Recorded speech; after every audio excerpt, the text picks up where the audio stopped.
Good afternoon, brethren. This is Coach Rivers coming to you live from Factory Elite 24/7. I'm sorry, there ain't no editing, no script, no nothing when it comes down to this. And I just had something that kind of sort of touched my heart a little bit today. Got a question for you. You hear everything that everybody wants you to believe about you, but what do you believe about you? When somebody tells you what they think of you, how much weight does that hold against what you believe in here and in here about who you are? There are a lot of people that are out here hurting today. And the reason why I ask this question is there are a lot of people out here hurting today because they don't have a firm belief in what God made them and who they are really in God's eyes. My brother, my sister, you've got to understand that you are royalty. And this has nothing to do with skin tone. You are royalty. You are a son or a daughter of the King. You understand that? And I'm a fitness coach. I'm a personal trainer. I'm a workout coach. But this is talking on much more of a spiritual level. You are a king. You are a queen. Where's the confidence? Who told you that you were less than who God made you to be? Who did you give that power to? Please let me know who you gave that power to. Because if you don't believe deep down in who you are, then you become what everybody else thinks of you.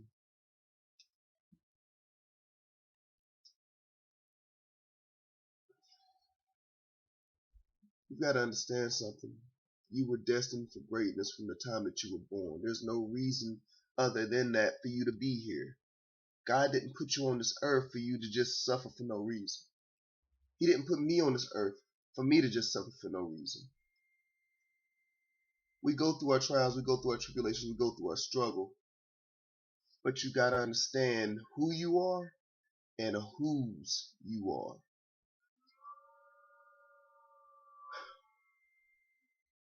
I wish that you could see you the way that I see you. I wish that you understood deep down that every bit of your being, every breath you take, every fiber of your being has value. It has value.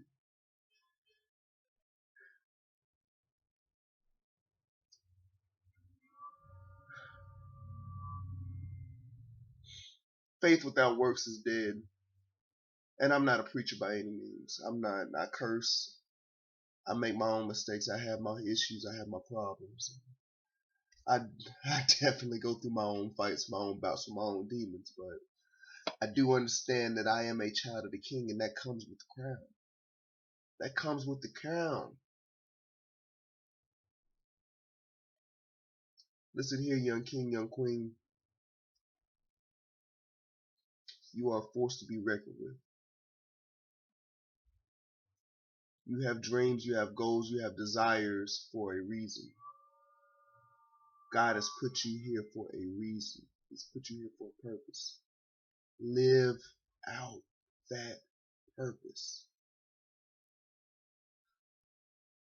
We ain't even talking about working out yet.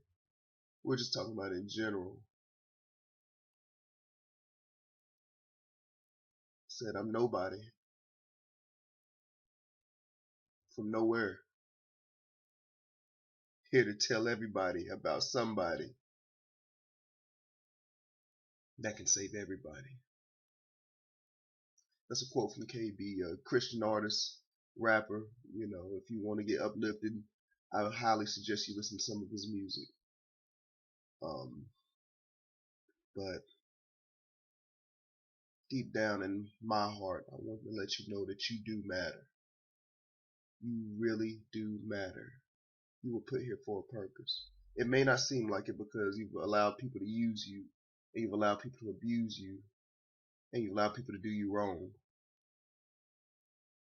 But joy always comes in the morning, baby. Joy always comes in the morning. Doesn't matter what the night looks like. Just make it through the night. Sometimes that's what you got to tell yourself. Listen, last year I was homeless, living in my truck for the entire year. I went through spring, summer, fall, and winter living in my truck. And then some days it got so hard, it got so bad that I was like, man, Lord, just allow me to make it through the night. Just allow me to make it through the night. I'll worry about tomorrow when it comes. I would take this thing one moment at a time. Let me make it through the night. And I'm not going to talk about how I ended up in that situation, but what I did learn from that situation was that it was necessary. I had to go through that struggle to get to where I am now. And I'm no means where I need to be now, but I am further along on my path because I went through something. I got through something. And I was placed in a position when I was homeless to listen to God and only God in order to guide my next step.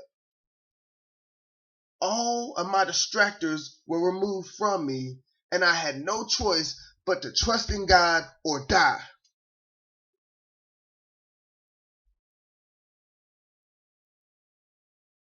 It's a rough place to be in, man. It's a rough spot to be in, but it is a necessary spot to be in so you understand the value in you. You understand that when you have nothing and you're not doing anything and you just completely and totally in a mental war and clouded chaos, that God still sees value in you, in the mess, in the storm. He sees value in you. He sees value in you. You are still God's child. Lift your head up, my brother. Wipe them tears, my sister. It's okay to cry a little while, but joy comes in the morning. Joy comes in the morning. God, I wish I could touch you right here. Not by hand, but right here. You need to be touched right here and understand that your joy will come.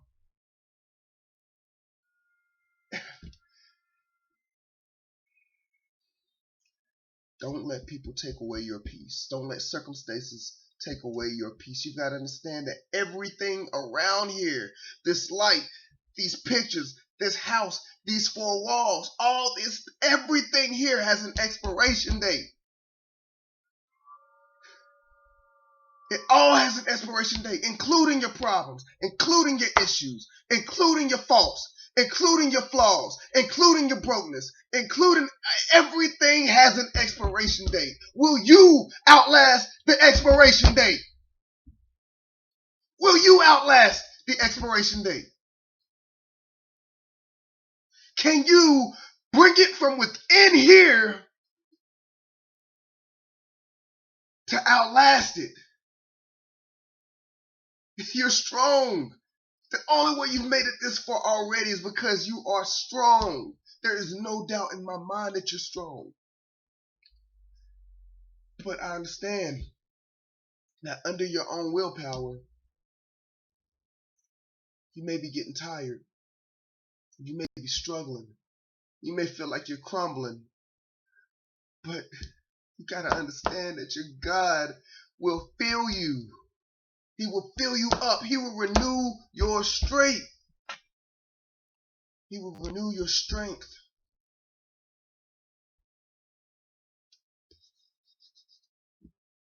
You've got to understand that this battle is won or it's lost up here. If the enemy can have this, they'll take over your body. If you're not strong up here, then everything else falls. Everything else falls.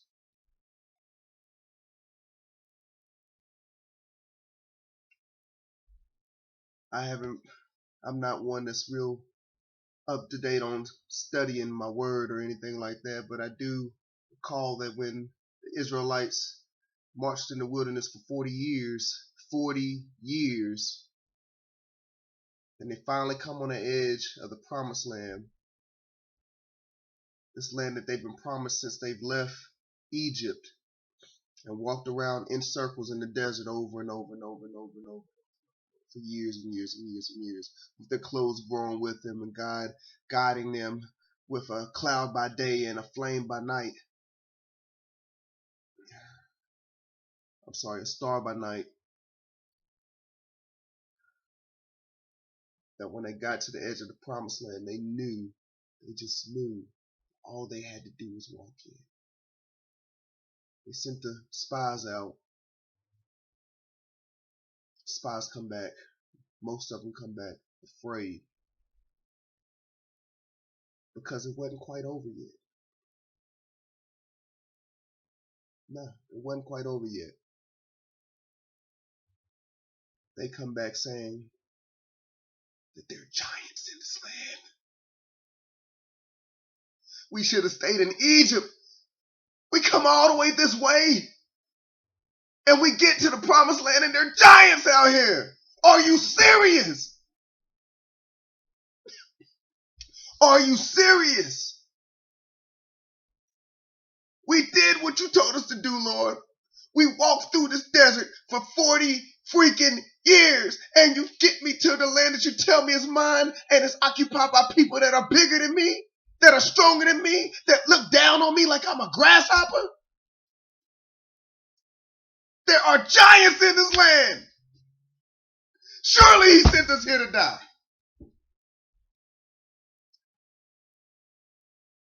That negativity sparked a whole lot of doubt throughout the Israelites.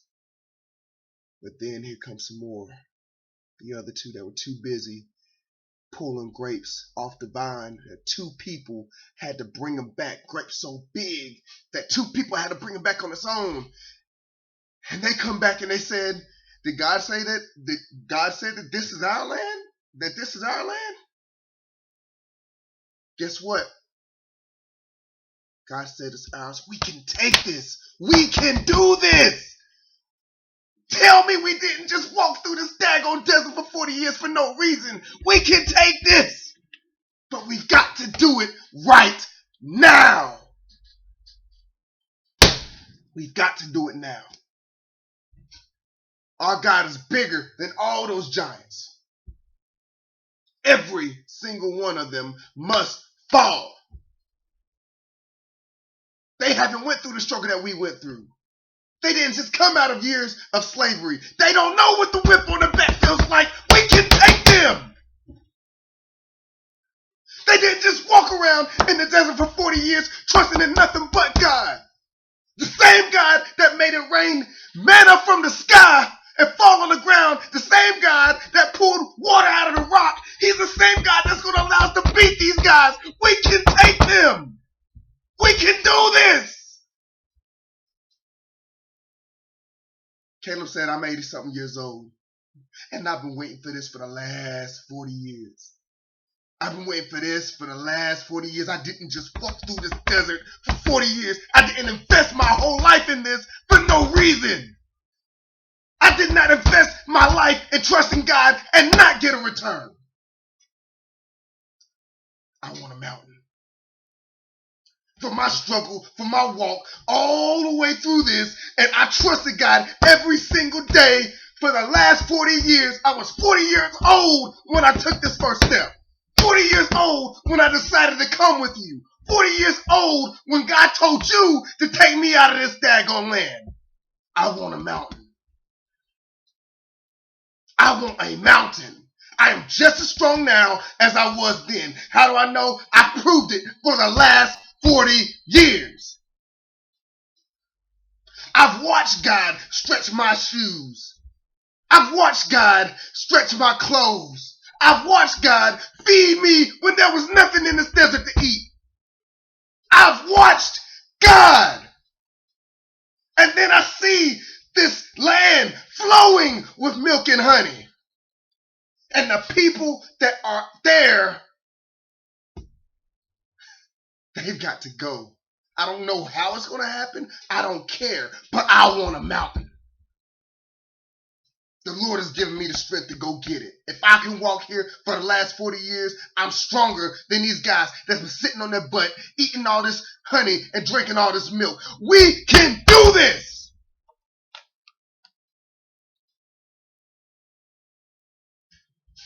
My brother, my sister, I pray that we all can find the faith that Caleb found. I pray that going through your struggle, we understand at night that it may hurt, but the joy comes in the morning.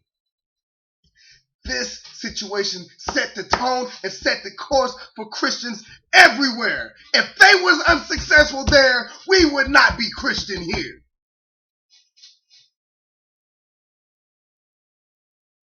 It wasn't just about getting out of the desert for that time.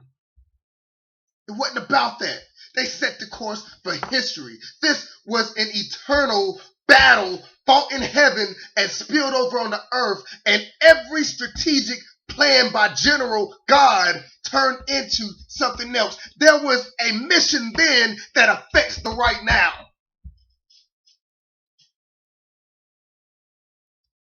And Caleb got his mountain. And giants had to fall. Giants had to fall. Giants will fall. David and Goliath. David and Goliath. David was the baby of the family. The Philistines come marching in because they've been training this warrior, this secret weapon, all this guy's life. It said that he was a warrior from his youth. The boy was born big. He was a giant. Spent a lot of time, a lot of energy, a lot of money on creating his armor for him. Put him on a training regime. Let him know that his sole purpose in life was to kill Israelites. Was to kill God's people. He trained, he fought, he trained, he fought until he got good, until he got proficient, and then one day he got the orders to go to the front lines. And by this time they boosted his head up. They're all cocky. We got Goliath. We got Goliath. Goliath, you're our secret weapon. Goliath, you will be the one that makes God's people bow. You will be the one to bring Israel to its knees. Israelite army never saw it coming.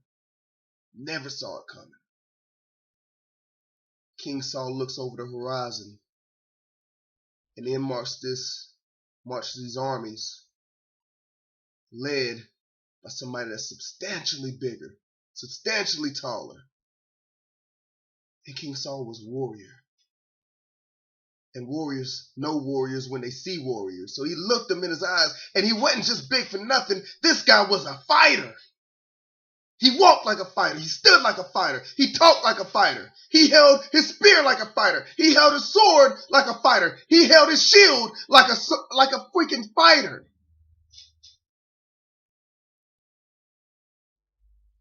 Saul might have been thinking, well, maybe he's just big for nothing. Maybe he's just for show. But that man took that first step, and he knew in his heart that he had a situation on his hands. An Israelite army, feeling the fear of their king, they all stood there, questioning themselves. Can we really win? And little old David, young boy, was in the woods or in the desert with his sheep and was given only one mission: protect these sheep.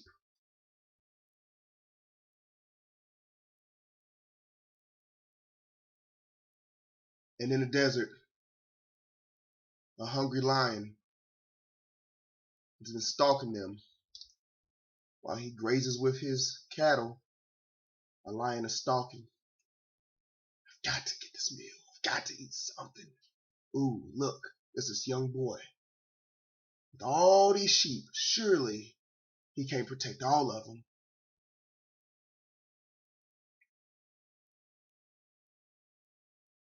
He raises himself up against them, and David slew him, killed the lion. Then the bear did the same thing. David killed the bear. Easy.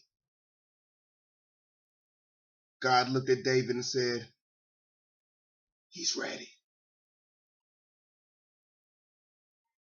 David decides he's going to go check on his brothers. His brothers are out there on the front line. There's about to be a battle later today. David said, I'm going to go check on my older brother, see what's going on here. David comes around the corner and hears, roar! Israelites, bow to me. David's like, who's this? His brothers are like, what the heck are you doing? You're supposed to be out there with the sheep. You're going to get yourself killed out here. This grown man business. You do that little boy business over there, you're going to get yourself killed out here. And Goliath, arrogant, is there one of you that can stand against the likes of me? Is there one that can defeat me? I'll even go even further. I'll make a deal with you. If I kill your guy, all of you will bow to us. But if he kills me, which I doubt that'll happen. I mean, look at me. Then we will bow to you.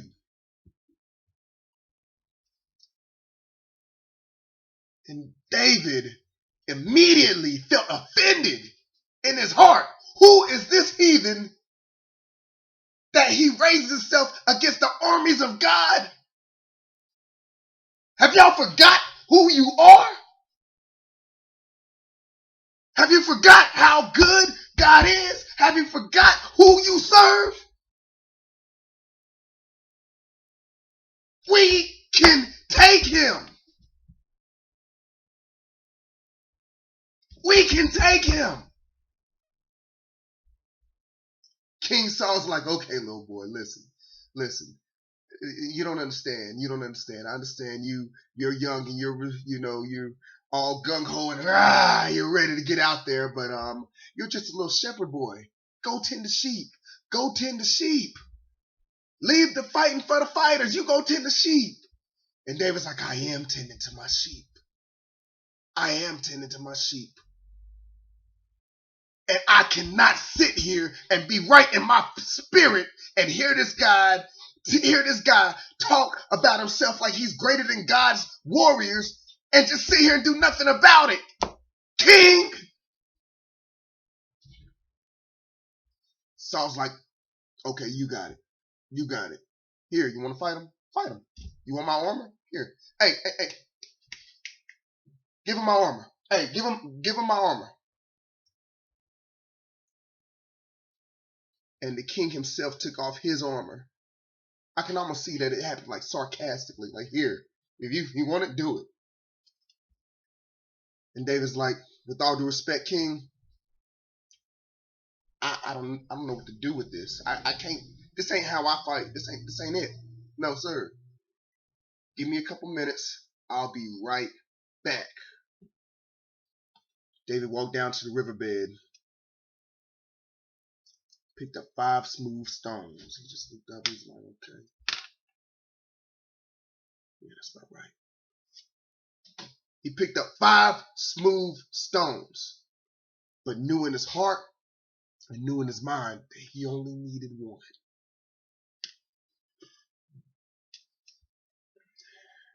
Goliath is still roaring, talking, arrogant. This day you all will bow to me. David walks around the corner. Goliath sees him. He's like, cute kid. Is this who you send to die for you? Is this how weak your king is? All these grown men out here, and you gonna send me a child? I will eat you. David said, I don't know what you do where you're from, but the God I serve, he's not having this. I've killed a lion and I've killed a bear today. And by the hand of my God, you're going to be just like them. You come at me with sword, with spear, and with shield, but I come to you with the power of the living God. Goliath roared and charged, and David come running at him fast as he can, and with every bit of faith, he's swinging that slingshot, and then he lets it go. And when he let it go, that thing,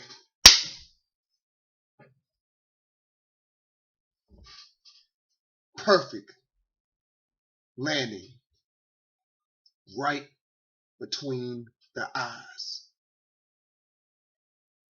And instantly, Goliath drops to his knees and falls. And the whole battlefield was quiet. And I can imagine Saul stand up over the horizon like,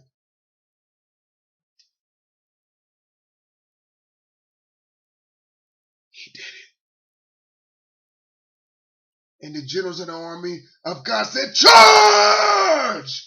And there was a roar that went through Israel as they ran down the Philistines and killed them all. They said there was a great spoil of riches that came from that. And just to make a point, David took the sword of Goliath, raised it up overhead, and separated his head from his body. Raised it up in the name of the living God. Giants will fall.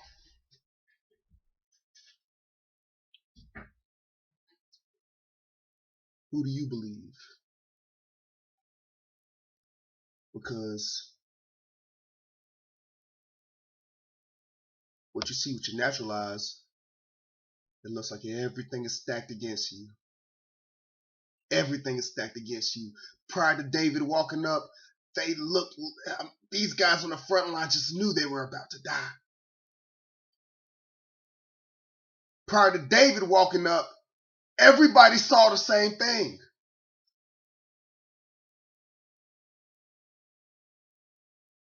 They were looking with their physical eyes at the situation at this time and forgot all about the God that's brought them through so much.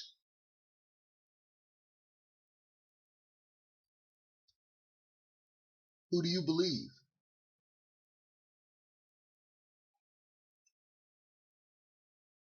Because David walked up and David and God were close. And David saw victory.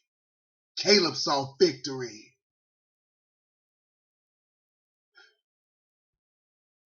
My brother, my sister, beloved, hang in there. Stay in the fight. Remember what God has promised you, because I promise you right here tonight that giants will fall. Like I said, this is unscripted. I don't have anything here to go off of the notes. And some of these biblical connotations may be a little bit off. I seriously doubt it. But I encourage you to go read it for yourself. And if I'm wrong, put it in the comment section. I'm learning just like you are. But through my own personal experience, I've learned that giants will fall and joy does come in the morning. I'm Coach Rivers with Factor Elite 24/7. Strive to be perfect in each and everything that you do. If you need prayer, put it in the comment section, and I promise you I'll pray for each and every one of you. God bless you. Strive to be perfect, baby. I'm out.